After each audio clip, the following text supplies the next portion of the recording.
Stage 5 of the Giro Donne, 105.7 kilometers today from Salazar to Xeres. Annemiek van Vleuten starting the day with a 49-second advantage over Elisa Longo-Borghini, 53 to Veronica Ewers.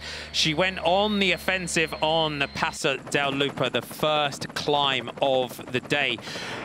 With Gaia Reolini, they were joined at the head of the race by Niamh Fisher-Black of SD Worx and Elisa Longo-Borghini of the Lidl Trek team, the chasing group. Niedermaier, Cavalli, Labous, McNally and Persico would make it up to the front with a considerable number of riders. Veronica Ewers, another rider that would eventually make her way back into the group at the front.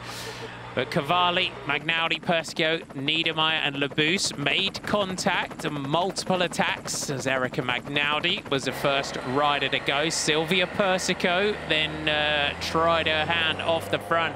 At this stage, the gap to those chasers was 52 seconds. The Italian from the UAE-ADQ team would be joined by Juliette Labous at the front. But ultimately, two dangerous riders going clear.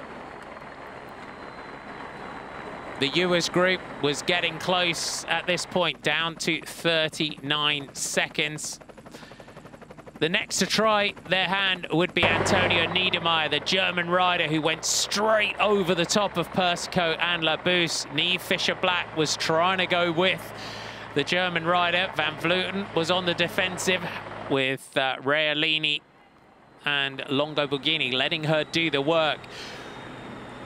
20 years old, winner of stages and the general classification in the Tour of the Ardèche last year.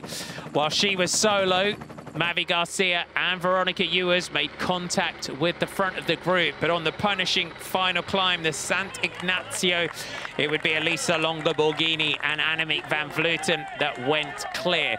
Niedermaier crested the summit, still with a 13-second advantage over the chasers as Van Vleuten took a tumble on the descent. The riders were pushing it to the limit, and shortly after this, we would also see that the Italian champion would come down in a dreadful crash, hitting the dirt bank and going straight over the top.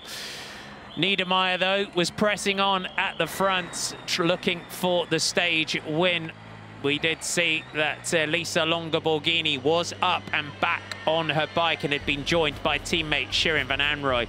Longo-Borghini had Niedermaier in her sights, who was pushing it to the limit through the final hairpin. She would have looked across and seen the ominous sight of Van Vleuten. One last big effort. Didn't even have the energy to hold her hands aloft as she crossed the finish line for her first World Tour victory, while behind Annemiek van Vleuten, secure in that Maglia Rosa. The 20-year-old takes the stage with the 40-year-old Dutch rider in her final year as a pro, still in that Maglia Rosa of race leader. Buon pomeriggio a tutti, è davvero bello essere qui a Xeres. Questa mattina c'è stata molta affluenza, molta folla. Le cicliste sono state strepitose e quindi davvero applaudiamole, ed è una bellissima giornata per il canadese, per le valli di Lanzo. Questa tappa è stata dura, ma ci siamo, ci sono, e quindi grazie a tutti. Grazie mille.